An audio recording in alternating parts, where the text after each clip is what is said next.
ഇന്ന് നമുക്ക് ഓസ്ട്രേലിയ ഒരു യൂണിവേഴ്സിറ്റിയിൽ എനിക്കൊരു അഡ്മിഷൻ എടുക്കാൻ പോയാലോ. നമ്മുടെ നാട്ടിലെ ഏജൻസികളൊക്കെ പറഞ്ഞ മാതിരി ലക്ഷങ്ങൾ ചിലവുള്ള പരിപാടിയാണെന്ന് അറിയണല്ലോ. അതിനുവേണ്ടി ഞാൻ ഇവിടുത്തെ ഒരു യൂണിവേഴ്സിറ്റിക്ക് അഡ്മിഷൻ എടുത്തിട്ട് ഒരാഴ്ച ഇട്ടാ.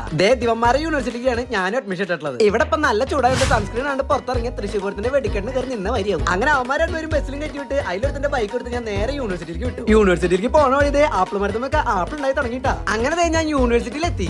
അവന്മാരും എത്തി. അങ്ങനെ ഞങ്ങൾ അഡ്മിഷന്റെ കാര്യം എന്താണെന്ന് അറിയാൻ വേണ്ടി നേരെ ഓഫീസിൽ പോയി ചോദിച്ചപ്പോൾ അവിടുത്തെ ചേച്ചി പറയാ, മോനെ ഒരു മണിക്കൂർ വെയിറ്റ് ചെയ്യോ, അഡ്മിഷന്റെ കാര്യങ്ങൾ നോക്കണ ചേച്ചി ഇപ്പൊ വരുന്നു. അങ്ങനെ ഒരു മണിക്കൂർ യൂണിവേഴ്സിറ്റി മൊത്തം എക്സ്പ്ലോർ ചെയ്യാൻ ഞാൻ വിചാരിച്ചു. അങ്ങനെ എക്സ്പ്ലോർ ചെയ്യുന്ന കൂട്ടത്തിലാണ് ഒരു കൊട്ട ആപ്പിൾ കണ്ടത്. അങ്ങനെ ഞങ്ങൾ അവിടെ നിന്ന് കുറെ നേരം ഗെയിം ഒക്കെ കളിച്ച് വീണ്ടും ഓഫീസിൽ പോയി നോക്കി. അപ്പോഴാണ് ആ ചേച്ചി ഞെട്ടിക്കുന്ന ഒരു സത്യം പറഞ്ഞത്, മോനെ നീ സബ്മിറ്റ് ചെയ്ത സർട്ടിഫിക്കറ്റിലെ ഒരു സീലിന്റെ കുറവുണ്ടെന്ന്. ശരി ചേച്ചി, അപ്പൊ ഞാൻ സീലുള്ള സർട്ടിഫിക്കറ്റും കൊണ്ട് വരാന്ന് പറഞ്ഞ് ഞാൻ ഇറങ്ങി. ദൈവമേ, എന്റെ സർട്ടിഫിക്കറ്റ് ഇനി ജർമ്മനിയിൽ നിന്ന് എത്തിയിട്ട് വേണം എനിക്ക് വീണ്ടും അപ്ലൈ ചെയ്യാൻ. ഇനി ഞാൻ നിങ്ങളോട് സത്യം പറയട്ടെ, ഈ യൂണിവേഴ്സിറ്റി അപ്ലൈ ചെയ്യാൻ ₹1 പോലും നമുക്ക് ചെലവില്ല. വെറുതെ അങ്ങോട്ട് അപ്ലിക്കേഷൻ ഇടാ, നമുക്ക് അഡ്മിഷൻ കിട്ടാനാണെങ്കിൽ അവർ ഇങ്ങോട്ട് തരും. പക്ഷെ ഇവിടെ പഠിക്കാനായിട്ട് എല്ലാ സെമസ്റ്ററിലും ചെറിയൊരു ഫീസ് ഉണ്ടായിരിക്കും. ഇനി എന്റെ സർട്ടിഫിക്കറ്റുകൾ ഇങ്ങോട്ട് എത്തിയിട്ട് വേണം ബാക്കി പരിപാടി. അപ്പൊ ശരിട്ടാ.